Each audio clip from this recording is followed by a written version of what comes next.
First. Sponsored by ESL Federal Credit Union.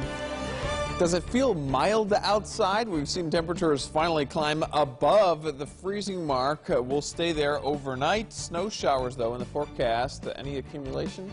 Coming up. Also ahead, an eviction protest leads to multiple arrests in Rochester. Organizers respond after the intense standoff.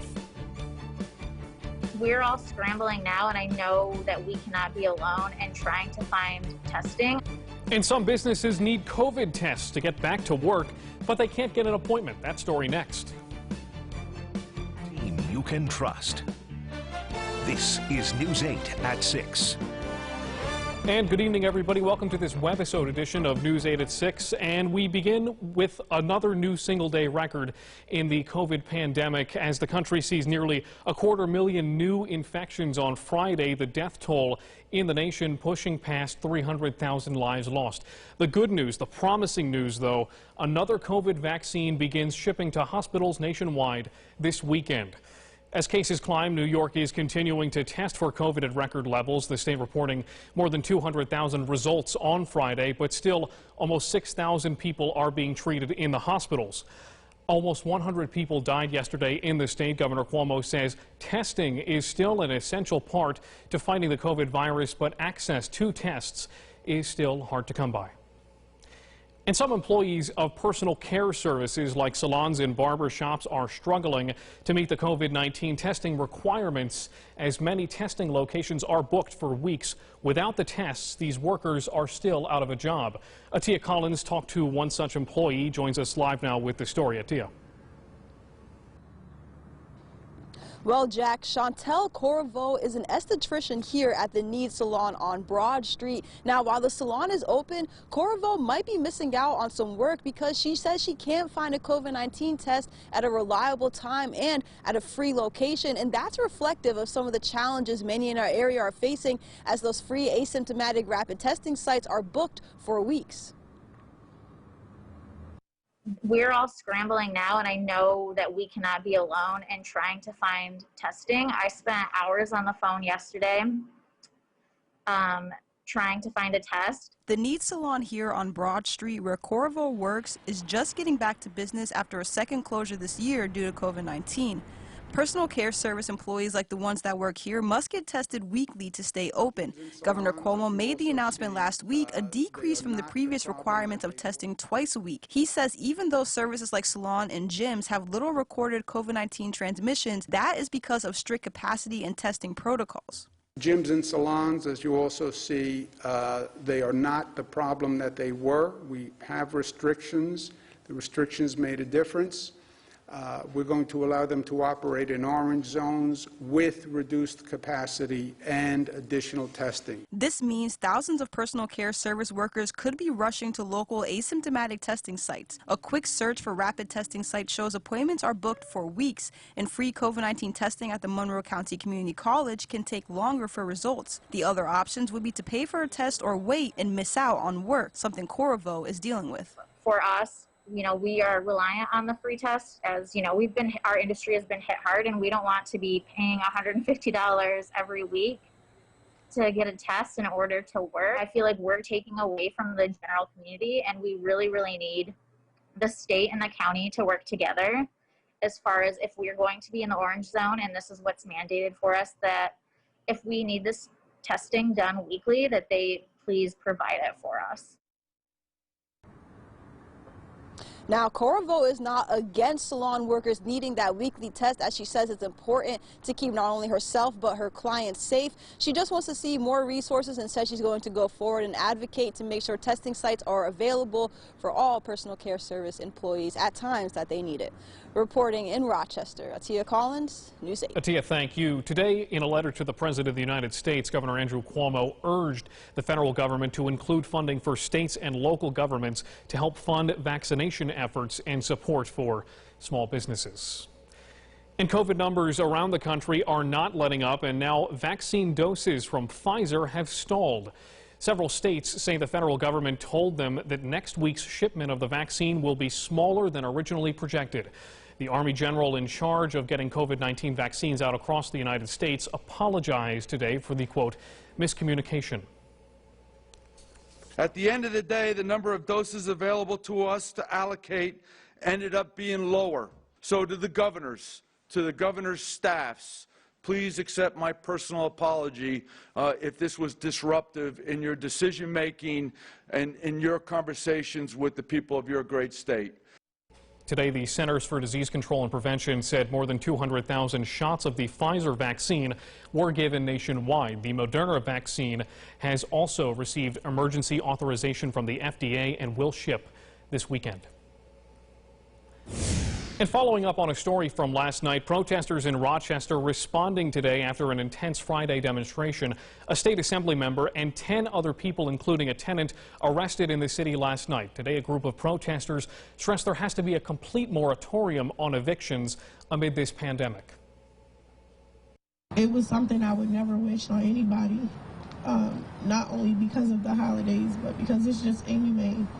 Rochester tenant Cleonda Florence Yard was arrested while she was evicted from a property in the Cornhill neighborhood last night. Today, urging local leadership to make a change. We have to really get our leaders to really go back in their circles of influence and begin to not talk about change, but you have to write that change.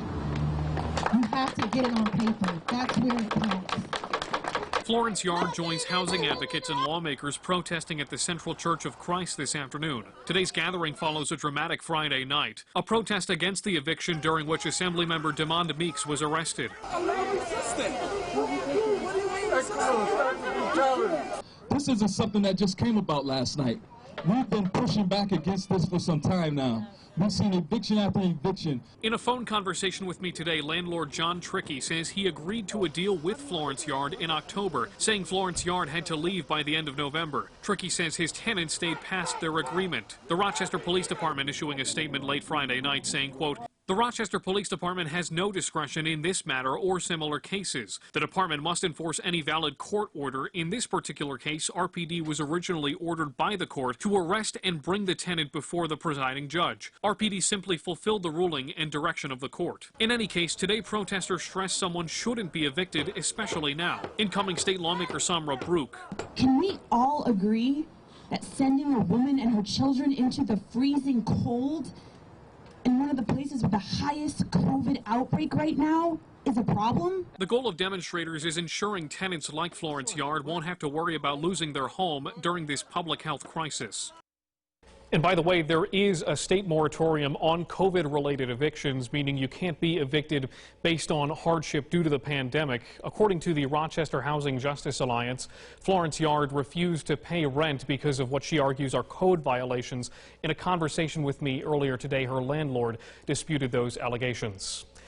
And tonight, Rochester police are reporting an arrest in a murder case that claimed the life of a 21-year-old woman last month. According to investigators, the shooting happened during a gunfight on Claremont Street. The victim, Kyra Floyd, was shot in the head after a passenger in a car she was in exchanged gunfire with another car. Floyd was dropped off at Rochester General Hospital and died the next day from her injuries. According to authorities, the two suspects arrested are 21-year-old Rayshawn Broomfield and 20-year-old Ariana Judkins of Greece. Judkins is charged with manslaughter and criminal possession of a weapon for shooting Floyd. Broomfield is facing weapons and reckless endangerment charges. According to police, all three people knew each other. And a Rochester firefighter is recovering after a house fire on Ambrose Street last night. The people living there got out safely, but the department says the building is likely a total loss. The fire spread quickly to the 2.5-story home, causing heavy damage. It took nearly an hour to get the fire under control. A house next door also sustained heat damage, but is livable. The investigation into the cause of this fire is still ongoing. And some New Yorkers are still trying to dig out after the record-breaking snowstorm last week. This is video from our neighbors in Saratoga County, just north of Albany. Just another New York winter. James Gilbert will send things over to you now. We've got some warm weather on the horizon, if you could even call it warm. I'm going to use air quotes when I say warm. That might take away the little snow we have left. Yeah, Jack, we're seeing temperatures finally climb back above freezing. We've been below freezing since Monday, 34. That was our high temperature. I do think that should be adjusted up to 35, but we'll see. It was a cold morning, 13 degrees to start, the coldest so far this winter season. Much warmer overnight. It will hold right into the lower 30s. But snow showers approach as we get into very early tomorrow morning. A weak system slides through that's going to spit out some very light snowflakes. I think we'll call them wet snowflakes by the middle of the day.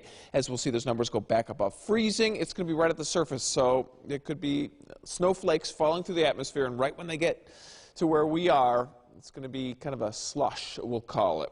Not a lot, though. Futurecast here showing by just an hour and a half after midnight, the snow showers form, and then, yeah, rain, snow-ish. It's a weak system, not a lot of forcing with it, so I'm not expecting any real accumulation out of it. We start off quiet Monday night and into Tuesday. Another storm system week will move through.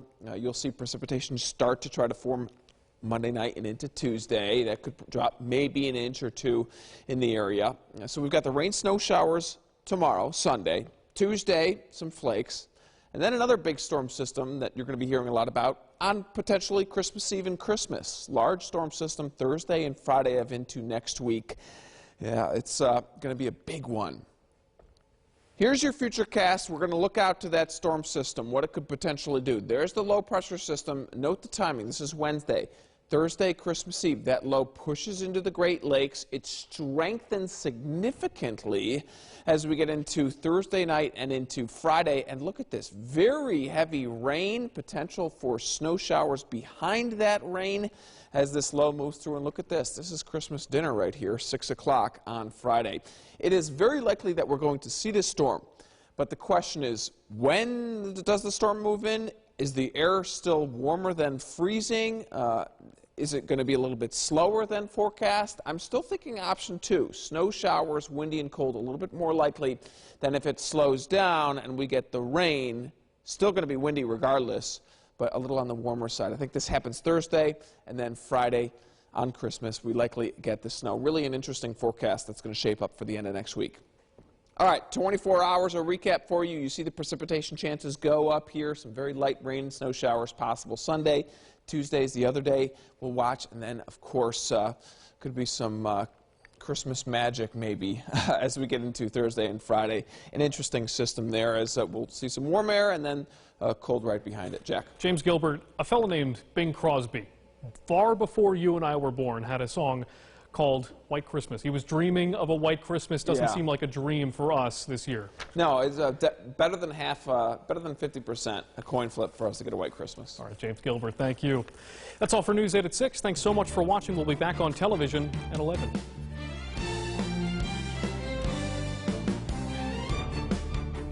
Follow News 8 wherever you are on RochesterFirst.com, Facebook, Twitter, and our apps for both news and weather.